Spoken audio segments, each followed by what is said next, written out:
بعض مذاہب میں شادی نہ کرنا عبادت ہو سکتا ہے، لیکن اسلام میں اس کا کوئی تصور نہیں۔ ہم سمجھتے ہیں شاید نماز پڑھنا یا صدقہ خیرات کرنا ہی ایک عبادت کا کام ہے، نہیں۔ ماں باپ کے لیے اپنے اس فریضے کو پورا کرنا جب اولاد جوان ہو جائے وہ بھی ضروری ہے، اور اسی طرح کوئی شخص اگر یہ سمجھے کہ نکاح نہ کر کے وہ زیادہ اللہ کے قریب ہے یا زیادہ پاکیزہ زندگی بسر کر رہا ہے یا زیادہ اچھا مسلمان ہے تو نہیں، ٹھیک ہے، موقع میسر نہ آنا اور بات ہے، لیکن جب شادی کا موقع ہو اور اللہ تعالیٰ وسائل میسر کر دے تو پھر یہ عین دنیا دارانہ کام اللہ تعالیٰ کی نگاہ میں عین عبادت ہے۔ بعض حالات میں نکاح کرنا فرض ہوتا ہے، لیکن عمومی طور پر یہ سنت ہے، جیسے کہ حدیث میں آتا ہے النکاح سنتی، نکاح میری سنت میں سے ہے، میرے طریقے میں سے ہے، اور فمن رغب عن سنتی فلیس منی، جو میرے طریقے کو پسند نہ کرے، میرے طریقے سے منہ موڑ لے، وہ مجھ سے نہیں۔ یعنی کوئی اگر نکاح کو برا سمجھتا ہے یا قید سمجھتا ہے یا مصیبت سمجھتا ہے یا ایک پابندی سمجھتا ہے اور ان ذمہ داریوں کو اٹھانا نہیں چاہتا تو یہ کوئی ہیلدی ایٹیٹیوڈ نہیں ہے، کیونکہ یہ اللہ تعالیٰ نے انسان کی ضرورت رکھا ہے، انسان کی فطرت میں رکھا ہے، اور اللہ تعالیٰ نے جس طرح ہمارے جسم کی مشینری کو اس طرح بنایا ہے کہ ہمیں بھوک لگتی ہے، کھانے کی ضرورت ہوتی ہے، اسی طرح لباس پہننے کی ضرورت ہوتی ہے، گرمی سردی کے اپنے تقاضے ہوتے ہیں، اسی طرح شادی بیاہ کی ضرورت بھی اللہ تعالیٰ نے ہی انسان کے اندر رکھی، اور ان تقاضوں کو پورا کرنا اور جائز حلال طریقے سے پورا کرنا یہ سراسر ایک عبادت ہے، اس میں اجر و ثواب ہے۔ پھر اس کے بعد شوہر اور بیوی ایک دوسرے کے جو حقوق نبھاتے ہیں، ایک دوسرے کے لیے جو سیکریفائس کرتے ہیں، ایک دوسرے کی جو خدمت کرتے ہیں، ایک دوسرے کو جو کام آتے ہیں، ایک دوسرے کو جو خوشیاں دیتے ہیں، یہ ساری چیزیں عبادت میں شمار ہوتی ہیں، کیونکہ آپ کسی کو خوشی نہیں دے سکتے جب تک آپ قربانی نہ کریں، آپ کسی کو خوش رکھ نہیں سکتے جب تک آپ خود دکھ نہ اٹھائیں، تو کسی کی خوشی کے لیے اپنے جذبات کبھی قربان کر دینا، دوسرے کے دل رکھنے کے لیے کبھی اپنے دل پہ پتھر رکھ لینا، یہ سراسر عبادت کے کام ہے اور انسانیت کے شرف کا تقاضا ہے۔ تو آئیے ان باتوں کی روشنی میں اس خطبے کا جائزہ لیتے ہیں۔ سب سے پہلے تو اللہ تعالیٰ کی حمد و ثنا کی گئی ہے کہ سب تعریف اللہ تعالیٰ کے لیے ہے، اور اس لیے کہ زندگی میں انسان کو جو بھی نعمت ملتی ہے وہ اسی کے اذن سے آتی ہے، ورنہ بعض اوقات آپ نے دیکھا ہوگا بچے اچھے بھلے ٹھیک ہوتے ہیں لیکن بس بات بنتی نہیں، رشتہ کہیں طے پاتا ہی نہیں، کوئی بظاہر رکاوٹ نظر نہیں آتی لیکن بات بھی بنتی نظر نہیں آتی۔ عموماً ہم پھر توہمات کا شکار ہو جاتے ہیں، جی کوئی جادو ہو گیا یا کچھ ایسا نہیں، اصل بات یہ کہ اللہ کا اذن نہیں ہے۔ تو جب اللہ کا اذن ہو جائے اور خوشی کا موقع آ جائے اور اللہ تعالیٰ اسباب پیدا کر دے تو اس نعمت کے ملنے پر شکر گزاری بہت ضروری ہے، اور اللہ تعالیٰ کا وعدہ ہے جو نعمتوں پہ شکر کرے گا میں اس کو نعمتیں اور دوں گا، لئن شکرتم لأزیدنکم، کیونکہ ہم کسی چیز کا حق نہیں رکھتے، جو کچھ بھی وہ دیتا ہے یہ نہیں کہ ہمارا حق ہے یا رائٹ ہے کہ جو ہمیں ضرور ملنا چاہیے، نہیں، یہ اس کا فضل ہے ہم پر، اس کا احسان ہے، اگر وہ نہ بھی دے تو ہم اس کو کچھ نہیں بگاڑ سکتے، کچھ نہیں کر سکتے، ناراض نہیں ہو سکتے، اور اگر ہوں بھی تو اسے کیا فرق پڑتا ہے، پھر اپنا ہی آپ نقصان کرتے ہیں۔ اس لیے اس نعمت کے ملنے پر بھی خصوصی طور پر اللہ تعالیٰ کا شکر ادا کرنا چاہیے۔ الحمدللہ نستعینہ، ہم اس سے مدد چاہتے ہیں، کیونکہ اہم ذمہ داریوں کو نبھانے کے لیے انسان دوسروں کی مدد کا محتاج ہوتا ہے، اور سب سے بڑا مددگار تو خود اللہ ہے۔ انسان چھوٹی سے چھوٹی ضرورت پہ اور بڑی سے بڑی ضرورت پہ ہر موقع پہ اللہ تعالیٰ کی طرف رجوع کرے۔ صحابہ کرام کا طریقہ کیا تھا کہ اگر جوتے کا تسمہ بھی ٹوٹ جاتا تو پہلی دعا ان کی اللہ سے ہوتی، یا اللہ تو میری ضرورت کو پورا کر دے، کیونکہ چھوٹی چھوٹی چیزوں میں جب انسان اللہ تعالیٰ سے مانگتا ہے تو وہ ایک کنیکشن بحال رہتا ہے، ایک رابطہ رہتا ہے۔ اسی لیے دعا کرنے کو عبادت کی کریم یا مغز بتایا گیا ہے، کہ جیسے دودھ میں سب سے اس کا قیمتی حصہ اس کی کریم ہوتی ہے یا نچوڑ جو اس کا ہے، بالکل اسی طرح پوری عبادت میں جو دعا مانگنا ہے یہ اللہ تعالیٰ کو بے حد پسند ہے۔ اللہ تعالیٰ اس شخص سے ناراض ہوتا ہے جو دعا نہیں مانگتا۔ دعا کرنا بھی عین عبادت ہے، اور اس لیے عبادت ہے کہ اس سے بندہ اپنے رب کے سامنے اپنے سارے دکھ، ساری مشکلات اور ساری حقیقتیں بیان کرتا رہتا ہے، ایک کمیونیکیشن ہوتا ہے، اور اس کے ذریعے انسان کو اپنے رب سے قرب حاصل ہوتا ہے۔ تو نستعینہ، اس موقع پر بھی جب دل میں کوئی پریشانی آئے، جب کوئی معاملہ مشکل نظر آنے لگے، فوراً اللہ سے رجوع کریں۔ نبی صلی اللہ علیہ وسلم جو کہ سارے انسانوں کے گائیڈ تھے، رہنما تھے، اللہ تعالیٰ کے رسول تھے، تمام پیغمبروں کے سردار تھے، لیکن آپ کا حال کیا تھا؟ اپنی چھوٹی چھوٹی ضروریات میں بھی اللہ تعالیٰ کی طرف رجوع کرتے۔ احادیث میں آتا ہے جب کوئی مشکل پیش آتی فوراً نماز کی طرف رجوع کرتے، کیونکہ اللہ تعالیٰ کا خود فرمان ہے وَاسْتَعِینُوا بِالصَّبْرِ وَالصَّلَاةِ، مدد مانگو صبر اور نماز سے۔ لیکن افسوس کے ساتھ یہ کہنا پڑتا ہے کہ جب شادی کی مصروفیات ہوتی ہیں یا تیاری کا وقت ہوتا ہے یا اور اسی طرح کے ہم بزی ہو جاتے ہیں تو ہماری نمازیں چھوٹنے لگتی ہیں، یا ان میں غفلت کرنے لگتے ہیں یا جلدی جلدی مارے مارے پڑھنے لگتے ہیں. تو یہ طریقہ درست نہیں ہے. دنیا کا اپنا حصہ ہے لیکن اللہ تعالیٰ کا اپنا حق ہے. ایک کا حق دیتے ہوئے دوسرے کا حق قربان نہیں کرنا چاہیے. بعض اوقات ہم حقوق اللہ کی ادائیگی اس لیے چھوڑ دیتے ہیں کہ ہم بندوں کے حق جو ادا کر رہے ہیں اپنے آپ کو تسلی دے دیتے ہیں کہ ہم بندوں کے لیے بہت کیئرنگ ہیں، کائنڈ ہیں، اس لیے کیا فرق پڑتا ہے کہ اگر ہم نماز نہ بھی پڑھیں. نہیں، آپ دیکھیے کہ جیسے بندوں میں بھی آپ اگر ماں باپ کا حق دے رہے ہیں تو آپ یہ نہیں کہہ سکتے چونکہ میں ماں باپ کے لیے بہت اچھا ہوں اس لیے اگر میں نے اولاد کو نہیں بھی پوچھا تو کوئی فرق نہیں پڑتا. آپ یہ نہیں کہہ سکتے. آپ یہ نہیں کر سکتے کہ آپ کہیں کہ میں یتیموں مسکینوں کا اتنا خیال رکھتا ہوں اس لیے اگر میں اپنے پڑوسی کو اگنور بھی کر دوں تو کوئی فرق نہیں پڑتا. نہیں، ہر ایک کا اپنا حق ہے، ہر ایک کا اپنا مقام ہے. اسی طرح اللہ تعالیٰ کا اپنا مقام ہے، اس کے اپنے حقوق ہیں، اس کی عبادات اپنی جگہ ہیں. بندوں کا اپنا مقام ہے، بندوں کا اپنا حق ہے. ایک کا حق دیتے ہوئے دوسرے کا حق نہیں مارے. جہاں اس بات کی اجازت نہیں کہ بندوں کا حق دیتے ہوئے اللہ کا حق نہیں مارنا، وہاں اس بات کی بھی اجازت نہیں کہ ہم حقوق اللہ ادا کرتے ہوئے بندوں کے حق ضبط کر جائیں یا بندوں کا حق ادا نہ کریں. ایسا نہیں کہ گھر والے بھوکے ہوں اور ہم لمبی لمبی نماز شروع کر دیں، اس کی بھی ہمیں اجازت نہیں ہے. ہر کام کا اپنا ایک وقت ہے اور اپنا ایک مقام ہے. اس لیے نستعینہ اس موقع پر بھی یعنی اچھا ہوتا ہے جب رشتہ طے ہو رہا ہو تو کیا کیا جائے، 2 نفل پڑھ کر استخارہ کر لیا جائے. استخارے کی دعا پڑھ کے خیر مانگ لی جائے. عموماً لوگ سمجھتے ہیں کہ استخارہ کرنا شاید کوئی غیب کا علم معلوم کرنا ہے اور اس سے ہمیں کوئی فیوچر کا حال پتہ چل جائے گا کہ یہ چیز ہمارے حق میں بہتر ہے یا نہیں. ایسا نہیں ہے. استخارہ سمپلی کیا ہے کہ انسان اللہ تعالیٰ سے مدد مانگتا ہے اہم معاملات میں. نبی صلی اللہ علیہ وسلم نے فرمایا خدا سے استخارہ کرنا اولاد آدم کی سعادت ہے. قضاء الہی یعنی تقدیر پہ راضی ہونا اولاد آدم کی سعادت ہے، یعنی خوش قسمتی ہے جس کو یہ نصیب ہو جائے. اور اولاد آدم کی یعنی انسان کی بدبختی یہ ہے کہ وہ خدا سے استخارہ نہ کرے اور خدا کی قضا پہ ناخوش ہو. تو اس لیے رشتہ طے پائے تو استخارہ کر لیا جائے. اور اس کا طریقہ بہت سمپل ہے، 2 نفل پڑھ کے اللہ تعالیٰ سے دعا کر لی جائے. آپ صلی اللہ علیہ وسلم نے فرمایا استخارہ کرنے والا کبھی نامراد نہیں ہوتا اور مشورہ کرنے والا کبھی نادم نہیں ہوتا، یعنی اس کو کوئی پشیمانی نہیں ہوتی. اور آپ دیکھیں خاندانی زندگی کے امور بھی جب آپس کے مشورے سے طے پاتے ہیں تو آپس میں بھی ایک قرب اور کلوزنس کا احساس ہوتا ہے، آپس میں ایک دوسرے پر اعتماد بحال ہوتا ہے. شوہر بیوی کام کرتے ہوئے آپس میں مشورہ کریں، بچوں کو شریک مشورہ رکھیں، پھر بچوں کی اگر شادی ہو جائے تو ان بچوں کے جو ساتھی ہیں ان سے مشورہ کریں. یعنی اس سے خاندان میں باہم خوشیاں پیدا ہوتی ہیں، سب مل کر چلتے ہیں. انسان تنہا خوشی نہیں حاصل کر سکتا، انسان انسانوں سے انس پاتا ہے، خوشی حاصل کرتا ہے. ان سے بھی مشورہ کرنے کے ساتھ ساتھ اللہ تعالیٰ سے استخارہ کیا جائے. یعنی بندوں سے جس طرح مشورہ کیا جاتا ہے تو استخارہ اللہ تعالیٰ سے ایک طرح کا مشورہ ہے. آپ صلی اللہ علیہ وسلم نے فرمایا استخارہ کرنے والا کبھی نامراد نہیں ہوتا اور مشورہ کرنے والا کبھی نادم نہیں ہوتا اور کفایت سے کام لینے والا کبھی کسی کا محتاج نہیں ہوتا. یعنی انسان کی جتنی بھی آمدنی ہو مگر سوچ سمجھ کر ہی خرچ کرنا چاہیے. مال کو ضائع کرنا ناپسندیدہ ہے، اس سے منع کیا گیا ہے. اسی طرح استخارے کے بارے میں یہ بھی آتا ہے، حضرت جابر کا بیان ہے کہ نبی صلی اللہ علیہ وسلم جس طرح ہمیں قرآن پڑھایا کرتے تھے ہر کام میں اسی طرح استخارے کی تعلیم بھی دیتے تھے. اور فرماتے جب تم میں سے کوئی کسی اہم معاملے میں فکر مند ہو تو 2 رکعت نفل پڑھے اور پھر یہ دعا پڑھے. اور وہ دعا موجود ہے یہاں کتاب میں بھی لکھی ہوئی ہے، کارڈز وغیرہ بھی موجود ہیں. آپ کے گھر میں بھی اگر کوئی ہو ایسی کتاب جس پہ لکھی ہو تو آپ دیکھ کے بھی پڑھ سکتے ہیں. ویسے اچھا تو یہ کہ انسان زبانی یاد کر لے، لیکن اگر نہ ہو تو دیکھ کے بھی پڑھی جا سکتی ہے. اور اس دعا کا مطلب کیا ہے؟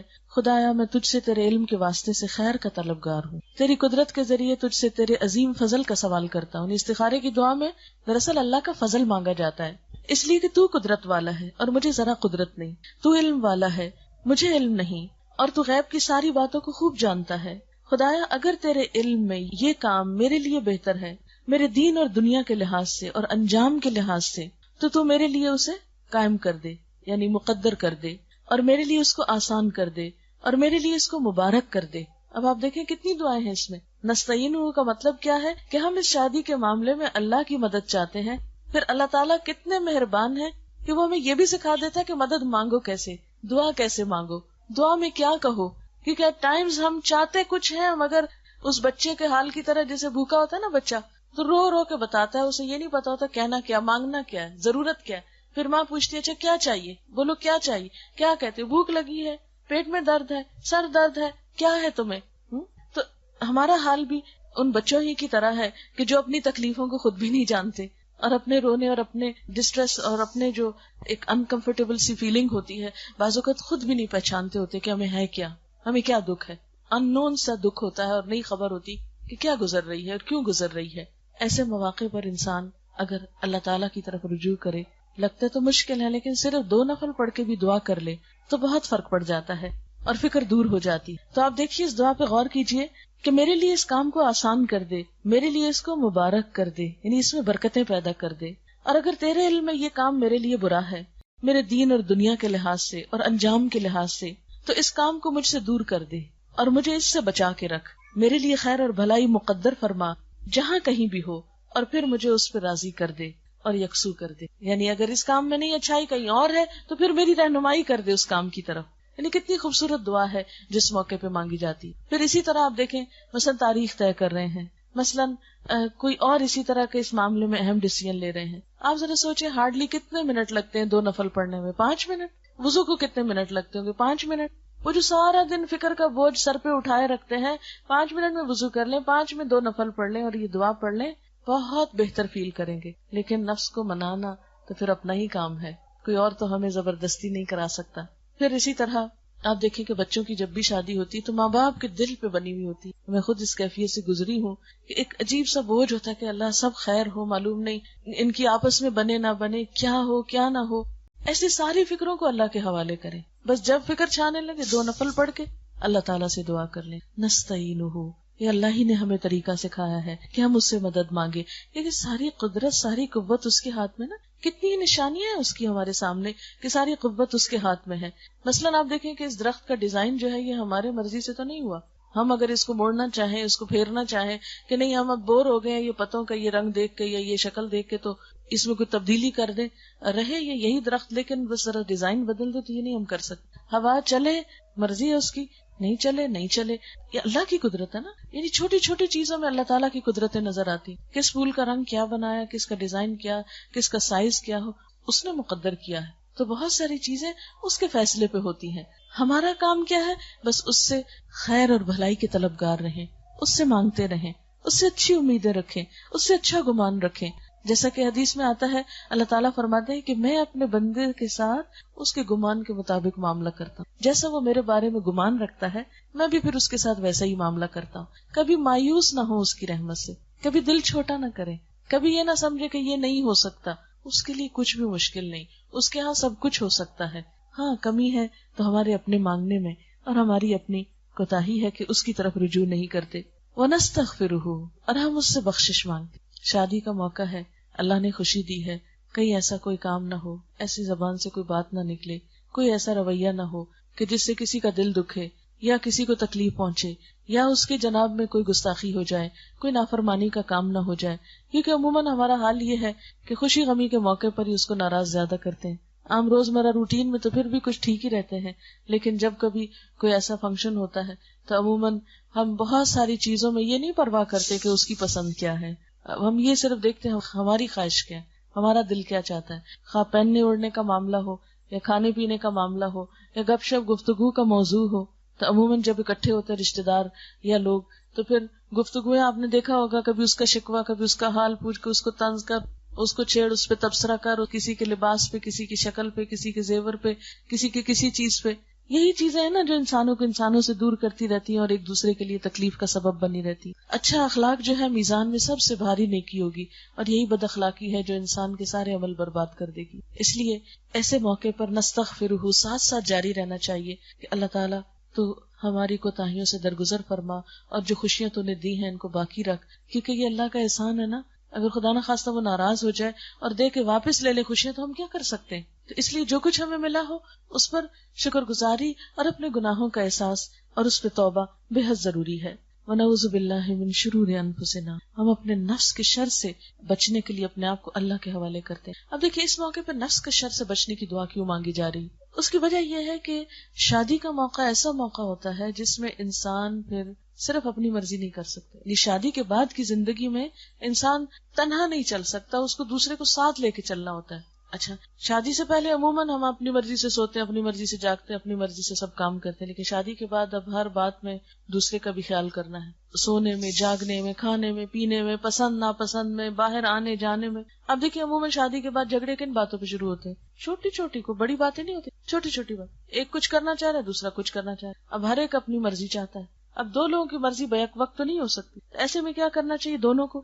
کبھی ایک اپنی مرضی چھوڑ دے اور کبھی دوسرا چھوڑ دے، کبھی لو کبھی دو، اس سے پھر گزارا ہوتا ہے۔ اور اگر ہم یہ کہیں نہیں، می اینڈ مائی لائف، میری زندگی، میں جو چاہوں کروں، میری جو پسند، مجھے تو عادت نہیں ہے کسی کے ساتھ اس طرح سے کسی کے لیے سبمٹ کرنے کی یا کسی کی بات ماننے کی، میں تو یہ غلامی برداشت نہیں کر سکتی، اس سے زندگی نہیں گزرتی۔ اب دیکھیں جو دینا نہیں جانتا نا، وہ لینا بھی نہیں جانتا۔ اب مثلاً چھوٹی چھوٹی مثال آپ دیکھیں، اتنا بڑا درخت کیسے ہوگا؟ زمین میں کچھ ڈالا تو ہوگا نا، اس کے بغیر تو نہیں کھڑا ہو سکتا۔ اور ہمارے سیٹ اپ میں عموماً لڑکیوں کو قربانی زیادہ کرنی پڑتی، اور اس کے لیے پھر آپ دیکھیے کہ ٹھیک ہے، ہماری قربانیوں کا اگر دنیا میں کوئی اجر نہیں بھی دیتا تو آخرت میں تو اس کا اجر ہے نا۔ اللہ تعالیٰ تو کسی کی قربانی ضائع نہیں کرتا۔ لیکن چھوٹی چھوٹی چیزوں میں ضد کا شکار ہونے کی بجائے، ایک دوسرے کے ساتھ کھینچا تانی کرنے کی بجائے، صرف اپنی مرضی جتانے کی بجائے، بہتر طریقہ یہ ہے کہ انسان ایسے موقعوں پر کچھ چیزیں اگنور کر دے، کچھ چیزیں بھول جائے، اور کچھ چیزوں میں کبھی اپنا حق مانگ بھی لے اور کبھی مان بھی رکھے دوسرے سے، کیونکہ بعض چیزیں محبت سے اچھی لگتی ہیں اور بعد میں لڑائی بھی اچھی ہوتی ہے، وہ بھی محبت ہی کا ایک دوسرا رخ ہوتا ہے۔ لیکن ہر چیز اپنے وقت پہ اور اپنی حد کے اندر اچھی لگتی۔ حد سے بڑی ہوئی لڑائی جھگڑا، حد سے بڑی ہوئی خود غرضی، کوئی بھی چیز جو اپنی حد سے بڑھ جاتی ہے تو وہ اپنا حسن کھو بیٹھتی ہے۔ ہر چیز اپنے تناسب اور اپنے یعنی خاص پروپورشن کے ساتھ زیادہ بہتر طور پر بہتر نمونہ پیش کرتی ہے، یا خوبصورت طرز عمل اس میں انسان کا سامنے آتا ہے۔ لیکن جو چیز حد سے بڑھ جائے اس سے انسان کے لیے نقصان اور مشکلات ہی کھڑی ہو جاتی ہیں۔ اور پھر یہاں پر بتایا کہ جس کو اللہ گمراہ کر دے اس کو کوئی ہدایت نہیں دے سکتا، اور یہ اللہ تعالیٰ کسی پہ ظلم نہیں کرتا کہ زبردستی کسی کا بھٹکا دے۔ یہ اس وقت ہوتا ہے کہ جب انسان کے اپنے اندر جب بہت سرکشی آ جاتی، جب انسان کسی انسان کی بھی نہیں سننا چاہتا، تو پھر وہ دل اتنا سخت ہوتا ہے کہ بعض اوقات انسان کے سامنے اللہ کا حکم بھی آتا ہے تو وہ بھی نہیں ماننا چاہتا، اس کی طرف بھی توجہ نہیں دیتا۔ پھر جب انسان کے اوپر ایسی کیفیت آتی ہے تو پھر اللہ تعالیٰ بھی اس کو چھوڑ دیتا ہے اس کے حال پر۔ ایسے میں ہر انسان کے اوپر زندگی میں ایسی آزمائشیں آتی رہتی ہیں، ایسے وقت آتے رہتے ہیں کہ جب ہم اپنے آپ سے بھی بعض اوقات بیزار ہونے لگتے ہیں، بعض اوقات کوئی چیز ہمیں اچھی نہیں لگتی۔ تو ایسے موقعوں پر دو چیزیں کرنی چاہیے، ایک تو یہ کہ خود اپنے طور پر کثرت سے استغفار کرنا چاہیے، دوسرا یہ کہ جو بھی بہن بھائی رشتہ دار آپس میں ہیں ایسے شخص کے ساتھ ایک طرح سے ہمدردی کرنی چاہیے۔ بعض اوقات ایسا ہوتا ہے نا کہ ایک شخص ہماری مرضی کے مطابق کام نہیں کر رہا ہوتا، جیسے شوہر ہے، بیوی ہے، بچے ہیں، بہن بھائی ہیں، کوئی بھی، ہم چاہتے ہیں وہ اس طرح بہیو کرے جیسے ہم چاہتے ہیں، وہ چاہتا ہے مجھے چھوڑ دو، میں اس طرح بہیو کرنا چاہتا ہوں جیسے میرا دل ہے۔ اب ایسے اگر دونوں طرف سے کھینچا تانی شروع ہو جائے تو کچھ بھی حاصل نہیں ہوتا۔ اگر ایسے میں اگر ایک شخص جھک جائے کچھ اور دوسرے کو کنسول کرے، دوسرے کی ہمدردی اور دوسرے سے تھوڑا محبت اور شفقت کے ساتھ پیش آئے، تو آپ دیکھیں گے کہ اس طرح انسان دوسرے کو پل کر لیتا ہے، اس کو کھڑا کر دیتا ہے، یا اس کی ایک طرح سے مدد ہو جاتی ہے، جس سے زندگی پھر سے اپنی ڈگر پر آ جاتی۔ اب دیکھیں یہ یاد رکھیے، زندگی کا سفر جو ہے نا یہ ٹوٹی سڑکوں کی طرح ہے۔ جیسے ٹوٹی سڑک پر چلتے ہوئے انسان کو بہت محتاط ہو کے گاڑی چلانی پڑتی ہے، یا کہیں کھڈا آ جائے گا تو اس میں گاڑی وہ خراب نہ ہو جائے، انجن نہ بیٹھ جائے یا کچھ، تو اب بہت احتیاط سے محتاط ہو کے گاڑی چلا رہے ہوتے ہیں اس ساری اونچ نیچ میں۔ اور اگر آپ محتاط نہیں اور آپ ایک ہی سپیڈ پہ دوڑائے جا رہے ہیں تو وہ نتیجہ کیا ہوگا؟ کہیں نہ کہیں چوٹ لگی جائے گی۔ تو اسی طرح یہ جو ہماری لائف ہے، یہ دنیا کی زندگی جو ہے نا یہ اسموتھ نہیں ہے، یہ ہماری مرضی کے مطابق نہیں ہے کہ ہر چیز ہماری مرضی سے ہو، یہ کسی اور نے دی ہے، یہ اس کی مرضی کے مطابق ہے۔ اس میں بہت اپس اینڈ ڈاؤنز ہیں، یہ کبھی ایک سی نہیں رہتی، یاد رکھیں کبھی برابر نہیں رہتی۔ اس میں خوشی بھی اور اس میں غم بھی لازم ہے، اس میں دن بھی اور اس میں رات بھی ہے۔ اس لیے ان دونوں چیزوں سے انسان کو ڈیل کرنا ہے، دونوں حالتوں سے انسان کو کچھ نہ کچھ اپنے لیے ایسے اصول ضابطے یا ایسے طریقے اس کو جاننے ہیں، یا ایسے دوسرے انسانوں کی مدد اس کو ایسے وقت میں چاہیے ہوتی ہے کہ جب یہ انسان کے اوپر تکلیف کے وقت ہوتے ہیں، اور اس میں والدین، بہن بھائی، دوست، رشتہ دار، ان سب کی ذمہ داری بنتی ہے، اور خصوصاً نئے کپل کے لیے۔ عموماً ہمارے ہاں شادی کے بعد جو انٹرفیئرنس ہوتی ہے اس سے بہت سی مشکلات پیدا ہو جاتی، خواہ وہ ایک خاندان کی طرف سے ہو یا دوسرے خاندان کی طرف سے۔ تو میرے خیال میں اگر لڑکی اور لڑکے کو بہت سے معاملات میں خود باہم ایک دوسرے کے ساتھ کمپرومائز کرنے دیا جائے تو بعض اوقات زیادہ بہتر نتیجے سامنے آتے ہیں، بنسبت اس کے کہ سسرال یا ماں باپ کی ہر معاملے میں ایک مداخلت یا ہر معاملے میں ایک گائیڈ لائن جو ہے وہ رہے. لیکن بعض اوقات یہ ہے کہ ایسے معاملات میں ماں باپ کی رہنمائی بھی بے حد ضروری ہوتی ہے. پھر یہاں پر آپ دیکھیے کہ کلمہ شہادت پڑھا گیا. بات یہ کہ جیسے زندگی کے جتنے بھی موقع ہیں ان سب میں یہ کلمہ پڑھا جاتا ہے. جب بچہ پیدا ہوتا ہے اس کے کان میں یہ اذان دی جاتی ہے, اس میں اشہد ان لا الہ الا اللہ پڑھا جاتا ہے. بچہ بولنے لگتا ہے تو اس وقت اس کو کلمہ سکھایا جاتا ہے. پھر اسی طرح شادی کا موقع ہے, پھر یہ کلمہ پڑھا جاتا ہے. اسی طرح جب فوت ہونے لگتا ہے اس وقت کلمہ پڑھا جاتا ہے. تو یہ جو کلمہ شہادت ہے یہ زندگی کے سارے اہم مواقع پر ہمارے لیے ایک طرح سے تجدید ایمان کا طریقہ یا ذریعہ بن جاتا ہے کہ ہم اپنا تعلق اللہ تعالیٰ سے ظاہر کریں کہ ہم اس کے بندے ہیں. پھر دیکھیے خطبہ نکاح میں 3 آیتیں ہیں اور 3 آیتوں میں 4 دفعہ اللہ سے ڈرنے کا حکم ہے. دیکھو لوگوں, خدا کا خوف کرو, اللہ سے ڈرتے ہوئے اپنے معاملات کرو. کیوں؟ اس لیے کہ جس انسان کے دل میں خدا کا خوف نہ ہو, نہ وہ اللہ کا حق دے سکتا نہ بندوں کا. تو بات ہو رہی تھی تقویٰ کی. تقویٰ کا مطلب ہوتا ہے اللہ تعالیٰ کا احساس دل میں رہنا, کوئی بھی کام کرتے وقت اللہ تعالیٰ کو یاد رکھنا. مثلاً انسان جب کسی بھی انسان کے ساتھ معاملہ کرتا ہے اور اس کے دل میں خدا کا خوف ہوتا ہے, اس کا احساس ہوتا ہے, تو وہ اس پہ زیادتی نہیں کر سکتا, کیونکہ اسے پتا ہوتا ہے کہ وہ دیکھ رہا ہے. نہ سامنے کر سکتا ہے اور نہ پیٹھ پیچھے کر سکتا. عموماً آپ دیکھیں گھروں میں جھگڑے کیوں بڑھتے ہیں؟ جب ایک شخص دوسرے پہ زیادتی کرتا ہے, اور زیادتی کرنے والا بھول جاتا ہے کہ میرے اوپر رب دیکھ رہا ہے, مجھے کسی کو حساب دینا ہے, جواب دینا ہے. جب تک انسانوں کے اندر خدا کا خوف نہ ہو, ایک پرامن اور پرسکون معاشرہ وجود میں نہیں آ سکتا. عموماً آپ دیکھیں کہ جب ساس بہو کا جھگڑا بھی ہوتا ہے تو اس میں بھی بعض اوقات باتیں بڑھا چڑھا کے بیان کی جاتی. یعنی ایک فریق مثلا اگر بیوی شوہر کو بات کر رہی ہے تو وہ اگر بات پوری صحیح نہیں کرتی, اس میں کچھ ایڈ کر دیتی تاکہ اس کی بات کا وزن زیادہ ہو, غلط بیانی کر دیتی. تو اسی وقت ہوتا ہے کہ جب انسان کو یہ پتا نہ ہو کہ جھوٹ جو ہے وہ ہلاک کرنے والی چیز ہے اور اللہ تعالیٰ دیکھ رہا ہے. اور اس میں پھر یہ کہ بات بڑھانے میں صرف جھوٹ ہی نہیں ہوتا, الزام تراشی بھی ہوتی. اور جو بہتان ہوتا ہے یہ دوسرے کے اوپر الزام لگانا ہوتا ہے, کسی کے اوپر کوئی تہمت لگانا کہ جو کام کسی نے کیا نہیں وہ اس پہ جڑ دینا. یہ تو جھوٹ سے بھی بڑا جرم پھر ہو جاتا ہے. اس سے تو سالوں کی عبادت ضائع ہو جاتی. لیکن عموماً آپ نے دیکھا ہوگا کہ بعض اوقات ایک شخص اگر نسبتاً کمزور ہے دوسرے کے, تو اس کے اوپر بعض اوقات حد سے بڑی باتیں بھی چشمہ کر دی جاتی. تو یہ طریقہ ہو سکتا ہے کوئی دنیا میں انسان کچھ بھی نہ کہہ سکے, کوئی مظلوم جو ہے وہ اپنی صفائی بھی نہ دے سکے, لیکن اس کو پتا ہوتا ہے کہ کون کیا بول رہا ہے. اسی طرح بعض اوقات عورت بیچاری کا قصور نہیں ہوتا, لیکن اس کو شوہر بلا وجہ طلاق دے دیتا ہے, چھوٹی چھوٹی بات میں غصے میں آ کے بڑے بڑے بول دیتا ہے, زندگی کو اجیرن کر دیتا ہے. اب یہ سب کچھ کیسے ختم ہو سکتا؟ کوئی قانون کسی کو پابند نہیں کر سکتا. اب دیکھیے کہ کرسچینٹی کے اندر مثال کے طور پر یہ قانون ہے کہ طلاق نہیں ہو سکتی, یہ طلاق دینا منع ہے, بس ایک دفعہ جو جوڑا بن گیا ہمیشہ کے لیے ہو گیا. اب آپ دیکھیں کہ کتنی ہی طلاقیں روز ہوتی ہیں, اور کتنے ہی لوگ ہیں جو شادی بعد میں ہوتی ہے اور طلاق کی باتیں پہلے ہی ہو جاتی ہیں. وہ خاص طور پر جو پیپر میرجز ہوتی ہیں یا وقتی طور پر نکاح ہوتے ہیں اور رخصتی سے پہلے ہی بہت سے ایسے گڑبڑ اور لڑائی جھگڑے شروع ہو جاتے ہیں. تو یہ سب کچھ جو ہے یہ کوئی بھی قانون روک نہیں سکتا.